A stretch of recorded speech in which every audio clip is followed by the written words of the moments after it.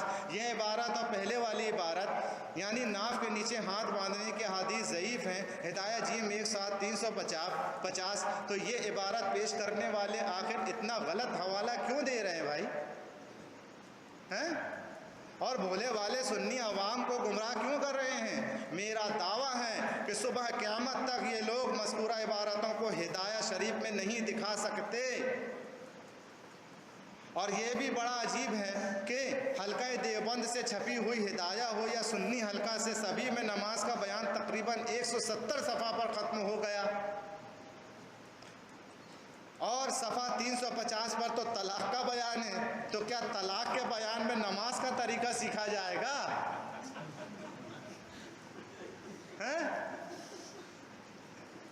ہدایہ جیم 1/350، اور جب ہدایہ شریف کھول کے دیکھی جلد 1 صفحہ 350 تو ملا طلاق کا بیان۔ اب بیچارہ سنی جاہل وہ کیا کرے، وہ تو حوالے ہی دیکھ کے حوالے میں پہنچ گیا۔ لیکن آنکھ والے بیٹھے ہوئے ہیں قدغن لگانے کے لیے، چور کو پکڑنے کے لیے۔ تمہاری چوری پکڑی گئی، تم نے غلط حوالہ دیا۔ انہیں چاہیے کہ جلد سے جلد توبہ کر کے راہ راست پر آئیں اور غلط بیانی و غلط حوالہ سے سچی توبہ کر کے اس کا اعلان کریں، تبھی کال کٹے گا کہ یہی حدیث کا حکم ہے، توبۃ السر بالسر والاعلان بالاعلان۔ پوشیدگی کے گناہ کی توبہ پوشیدگی میں، اور جو اعلانیہ جرم کیا گیا اس کا توبہ اعلانیہ کرنی ہوگی۔ پرچہ چھاپے ہو پھر سے پرچہ چھاپو توبہ کرتے ہوئے، ورنہ ہمیں ہدایہ لا کے دکھاؤ صفحہ 1/350 جس میں ہم دیکھیں وہ عبارت جو تم نے لکھی ہے اور صبح قیامت تک نہیں دکھا سکتے۔ یہ میرا چیلنج ہے، قاسم نعمت کی نعمت کا چیلنج، قبول کرو میرا چیلنج۔ اگر حنفی کتب کی بات کریں تو ان میں صراحت کے ساتھ لکھا ہوا ہے کہ ناف کے نیچے ہاتھ باندھے جائیں۔ اگر آپ بھی سچے حنفی ہیں تو داؤں پیچھ سے باہر آ کر حق کو قبول کرتے ہوئے امت میں خلفشار پیدا کرنے سے باز آ جائیں کہ بھائی اس میں ہے اور بھلائی اسی میں ہے، اور جس طرح سے سارے حنفی ایک ہی طریقے پر نماز پڑھتے چلے آ رہے ہیں انہیں پڑھنے دیں، انہیں